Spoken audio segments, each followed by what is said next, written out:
Hello আসসালামু আলাইকুম, welcome back to my channel Monta's Kitchen. আজকে আপনাদেরকে তৈরি করে দেখাবো পটেটো মাশরুম উইথ গার্লিক, অর্থাৎ আলু আর রসুন দিয়ে অনেক মজার একটি হেলদি নাস্তা আপনাদেরকে তৈরি করে দেখাবো, যেটা অলরেডি ফেসবুক আর ইউটিউবে ট্রেন্ডিং চলছে।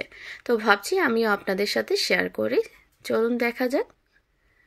প্রথমেই এখানে আমি মিডিয়াম সাইজের দুটো আলু নিয়েছি আর আলুটা আমি সিদ্ধ করে নিয়েছি।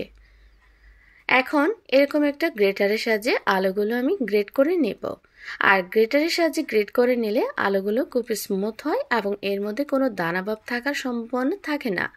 তাই এভাবে আপনারা গ্রেট করে নিতে পারেন। চাইলে আপনারা আলু মেশারের সাহায্যে ম্যাশ করেও নিতে পারেন, তবে খেয়াল রাখতে হবে আলুর মধ্যে যেন কোনো প্রকার দানাভাব না থাকে।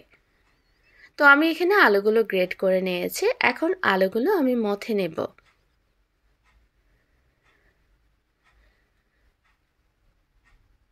তো আলুটা আমি এখানে মিহিভাবে মথে নিয়েছি। এখন এর মধ্যে আমি দিয়ে দিচ্ছি আধা কাপ পরিমাণ কর্নফ্লাওয়ার। আপনারা এখানে চাইলে কর্ন স্টার্চও দিতে পারেন, চাইলে আপনারা ময়দাও দিতে পারেন। এখন দিয়ে দিচ্ছি স্বাদ মতো কিছুটা লবণ। এখন এই কর্নফ্লাওয়ার আর আলুটা আমি বেশ ভালোভাবে মাখিয়ে নেব। আর এখানে মাখানোর ক্ষেত্রে কিছুটা পানির প্রয়োজন পড়বে। তো এখানে আমি কিছুটা পানি অ্যাড করে দেব। আর পানিটা কিন্তু একেবারে দিতে যাবেন না, এতে কিন্তু ডোটা নরম হয়ে যেতে পারে। তাই আমি এখানে অল্প অল্প পানি অ্যাড করে নিচ্ছি আর শক্ত একটা ডো তৈরি করে নিচ্ছি। আর আমার এখানে 2 টেবিল চামচ পরিমাণ পানি লেগেছে। আমি এখন একটা শক্ত ডো তৈরি করে নিচ্ছি। আর এখানে কোনো প্রকারে যদি আপনাদের ডোটা নরম হয়ে যায়, তাহলে আপনারা এখানে আরও কিছুটা পরিমাণ কর্নফ্লাওয়ার অ্যাড করে নেবেন। তো আমার ডোটা কিন্তু হয়ে গিয়েছে। এখন এখান থেকে ছোট ছোট ডো নিয়ে আমি হাতের তালুতে নিয়ে রাউন্ড শেপ করে নেব প্রথমে। তো দেখতেই পাচ্ছেন এটা আমি রাউন্ড শেপ করে নিয়েছি। এখন এটা আমি ডিজাইন করব। আজকে ডিজাইন করার জন্য আমি এখানে ছোট পেপসির বোতল নিয়েছি। আপনারা যে কোনো ছোট বোতল নিতে পারেন। এখন এভাবে বোতলের মুখটা চাপ দিলেই কিন্তু একটা সুন্দর পিঠা তৈরি হয়ে গিয়েছে। আর এই পিঠা দেখতে একদম মাশরুমের মতো, তাই আমরা এই পিঠাকে নাম দিয়েছি মাশরুম পিঠা। তো আমার এখানে সবগুলো পিঠা তৈরি হয়ে গিয়েছে। এখন এগুলো আমি সিদ্ধ করে নেব। কিছুটা পানি গরম করে নিয়েছি আর পানিটা ফুটতে শুরু করলে এর মধ্যে আমি পিঠাগুলো দিয়ে দিচ্ছি। আর এই পিঠাগুলো এখান থেকে 2.5 মিনিট থেকে 3 মিনিট সময় ধরে সিদ্ধ করে নিতে পারেন, তবে এর চাইতে বেশি সিদ্ধ করা যাবে না। তো একটু আলতো হাতে নেড়ে ছেড়ে দেব আর 3 মিনিট সময় ধরে এটা আমি সিদ্ধ করে নেব। তো প্রায় 3 মিনিট ধরে এটা আমি সিদ্ধ করে নিয়েছি। আপনারা দেখতেই পারছেন এগুলো কিন্তু ফুলে গিয়েছে, অর্থাৎ এগুলো খুব ভালোভাবে কুক হয়ে গিয়েছে। এখন এগুলো আমি স্ট্রেনারের সাহায্যে তুলে নিচ্ছি আর সরাসরি ঠান্ডা পানির মধ্যে দিয়ে দিচ্ছি। আর ঠান্ডা পানির মধ্যে অবশ্যই বরফ দেওয়ার চেষ্টা করবেন, যাতে এই নাস্তাগুলো ওভারকুক হয়ে না যায়।